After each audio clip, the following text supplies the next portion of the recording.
Hi, this is Judymay Murphy. Let's just make your life even more amazing right now. Whenever I'm on stage talking to an audience, and I always do try and get some sort of interactive thing going so it's not me just doing a talk. It's always improvised, it's always teaching from the stage. And the question I get again and again is always around this issue of the gap between where someone is right now and where they would ideally like to be. And they are so hard on themselves about this gap. They're saying, I want to have this kind of body and look at me now. I want to have this kind of money and look at me now. Well, the interesting thing is that you actually want for there to be a gap. The gap is a good thing.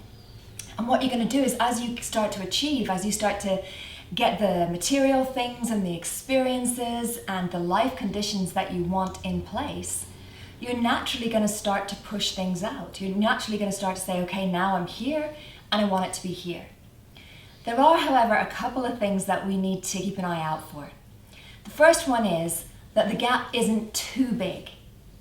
You need to make sure that the thing that you're aiming for is something that massively excites you. It really is worth it to your brain. Your brain is saying, yeah, you know what, I'm going to get on and do this because my life is going to be significantly different. So that's why we want the gap to be big.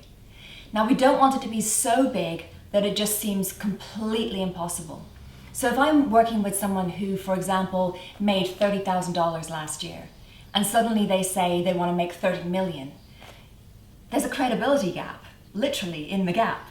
And the thing is that their brain's not going to believe it. If they found it hard to bring in 30,000, that jump to 30 million, for most people, is going to be too much. It's going to be unbelievable.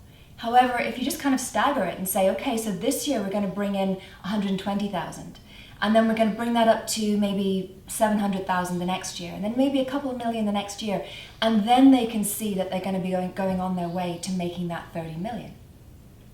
The other thing about the gap that you're sitting in, the gap between where you are now and where you'd like to be, is we got to make sure that it doesn't become stale. Sometimes you're just sitting there and that distance has been the same for way too long. The distance between being single and being in a great relationship, the distance between being, 100 pounds overweight and being your ideal weight, the difference between, you know what that is for you. And when you've been sitting in that gap for so long and it's a stale gap, your brain starts to believe that it'll never be different. And also you don't kind of have the drive to make it really, really happen. So what you do, if it's been the same thing, you've got to communicate it to yourself slightly differently. Now, what do I mean by that? So if you've been saying to yourself, I'm going to lose X number of pounds, and you've been saying that same thing for the last decade. Instead, if you say to yourself, right, what I'm going to do is I'm going to become the most flexible person that I can. Suddenly, your brain wakes up a little bit and says, well, hold on, we couldn't do the other thing, maybe we can do this. And in the process of becoming flexible, being in yoga class, being in dance class, the person starts to lose the weight as well. Or if it's that you've been saying to yourself that you really want to make enough money to pay off your mortgage, and you've been saying that for the last 5 years and you've still been just paying off the minimum every month, maybe a really great way to rejig that in your head is to say something like, okay, you know what? This month I'm going to be all about paying off the porch. And then next month, I'm going to be all about paying off that half of the bathroom. Just telling it to yourself differently can kind of freshen it up. The gap isn't stale any longer. The last thing that we need to look at when it comes to this gap is that it's not too small. That you're not saying to yourself, okay, I'm going to maybe add an extension onto the house and I'm going to lose 10 pounds.